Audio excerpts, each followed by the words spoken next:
নৃত্যাঞ্জলির উদ্যোগে ৩ দিন ব্যাপী নৃত্য কর্মশালার আয়োজন হলো রায়গঞ্জে স্নেহলতা ভবন বা ইনস্টিটিউট মঞ্চে, যার শুভ সূচনা হলো ৩রা জানুয়ারি ২০২৫ দুপুরে এবং চলবে আগামী ৫ই জানুয়ারি পর্যন্ত।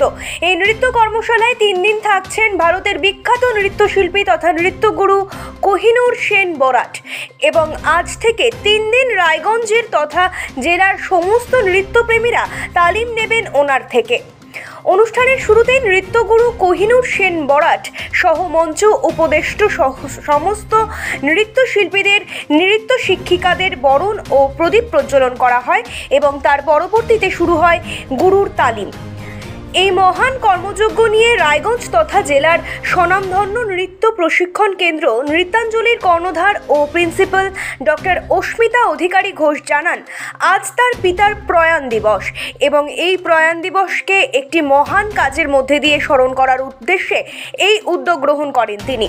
তার এই উদ্যোগকে সম্মান জানিয়ে সহমত পোষণ করেন নৃত্যগুরুর রায়গঞ্জে এসে রায়গঞ্জ তথা জেলার নৃত্যশিল্পীদের প্রশিক্ষণ দেওয়াতে ভীষণভাবে খুশি অস্মিতা দেবী। আগামী দুদিন অর্থাৎ ৪ঠা জানুয়ারি ও ৫ই জানুয়ারি সকাল 11:30 থেকে শুরু হবে এই নৃত্য কর্মশালা, যেখানে সমস্ত নৃত্যপ্রেমীদের সাদর আমন্ত্রণ জানিয়েছেন নৃত্যাঞ্জলির কর্ণধার অস্মিতা দেবী।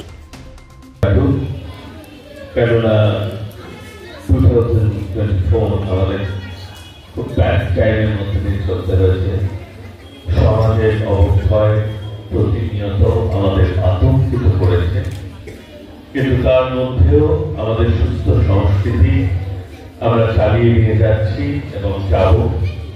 আমার দৃঢ় বিশ্বাস এই সুস্থ সংস্কৃতি।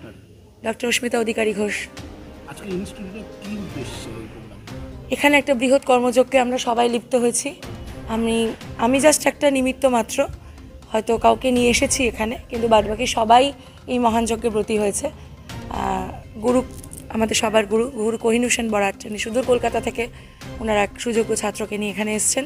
৩ দিনে আমাদের এখানে একটা ওয়ার্কশপ রয়েছে ক্রিয়েটিভ এবং রবীন্দ্রকে, এবং শেষে তাকে ঘিরেই আমাদের সবার এই এত কিছু। হ্যাঁ, ওয়ার্কশপ ব্যাপারটা ক্লিয়ার করা দরকার। ওয়ার্কশপ মানে বেসিক কিছু জিনিসকে জানানো। কোনো একটা কবিতার ওয়ার্কশপ হতে পারে, গানের ওয়ার্কশপ হতে পারে, নাচের ওয়ার্কশপ হতে পারে, আর্টের ওয়ার্কশপ হতে পারে। ওয়ার্কশপ মানে বেসিকভাবে কোনো কিছুকে গ্রামাটিক্যালি ঠিকঠাক করা।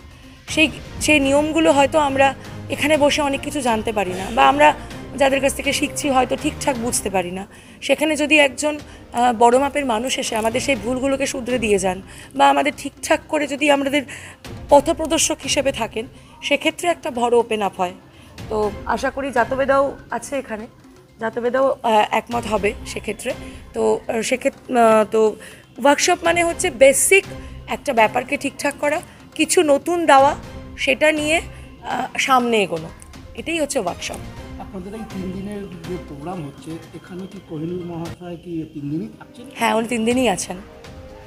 কখন থেকে শুরু করছেন? আমরা আজকে দুপুর ঠিক 1টা থেকেই শুরু করেছি। উনি আমাদের নৃত্যাঞ্জলিতে গেছিলেন, সেখান থেকে উনি আমার পায়ের ধুলো দিয়েছেন। তারপরে আমার সমস্ত যারা আছে অল পার্টিসিপেন্ট, এখানে অনেক টিচারও আছে, অনেক স্টুডেন্ট, আমার স্টুডেন্ট প্রচুর, বাইরে থেকেও অনেকে এসছে।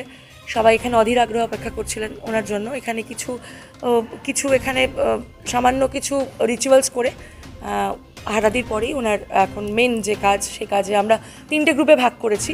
3টে গ্রুপ অনুযায়ী 7 বছর পর্যন্ত, 12 বছর পর্যন্ত, 12-র ঊর্ধ্বে আরেকটা গ্রুপ, 3টে গ্রুপকে ডিস্ট্রিবিউট করা হয়েছে। সেখানে উনি যা শেখানো সেটা উনি শেখাবেন। আজকে প্রোগ্রামটা প্রাসঙ্গিকতা করলে কিছুটা পার্সোনাল ম্যাটার চলে আসে। আজকে আমার বাবার মৃত্যুতিথি 3 তারিখ, 3rd জানুয়ারি। তো আমার সঙ্গে যখন কাকামুনির কথা হয়েছিল কলকাতায়, তখন উনি যখন আমাকে বলেছিলেন 2-3-এর মধ্যে যে কোনো একদিন তুই কর, আমি বলছিলাম 3 তারিখটাই করি, কারণ কাজের মাধ্যমে মানুষটাকে স্মরণ করা যাবে। তাই আমি এই দিনটাতেও কাজেই থাকতে চাই। সেইভাবেই আমি সবাইকে বার্তা দিতে চাই যে কাজ করো এবং এগিয়ে চলো। আগামীকাল আমরা সকাল একদম 11:30 থেকে শুরু করব, কেন কালকে আমাদের সবচেয়ে হেক্টিক ডে। কালকে সমস্ত আইটেমগুলোকে সব তোলানো হবে। পরশুদিন প্রেজেন্টেশন এবং সার্টিফিকেট ডিস্ট্রিবিউশন। আর তার সাথে আমাদের একটা অ্যানাউন্সমেন্ট আছে। আমরা আমাদের একটা বই, যেটা স্মরণিকা হিসাবে আজকে বিকালে প্রকাশ করব। সুকুমার দা আসবেন, এসডিও স্যার আসবেন, তথ্য আধিকারিক আসবেন, ডিআইসিও স্যার এবং আরও অনেক ইউনিভার্সিটির প্রফেসররা সবাই আসবেন। সবার সামনে সন্দীপ দাও আসবে। সবার সামনে আমরা একটা আমাদের যে বই নিত্যাঞ্জলি 2025 সেই একটা যে স্মরণিকা সেটা আমরা প্রকাশ করব সবার সামনে। তো সেই অ্যানাউন্সমেন্টটাও রয়েছে।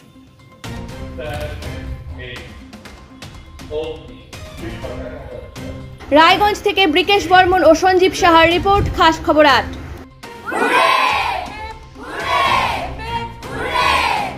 এখন আপনিও রিপোর্টার, আপনার এলাকার যে কোনো খবর পাঠান এই নম্বরগুলোতে।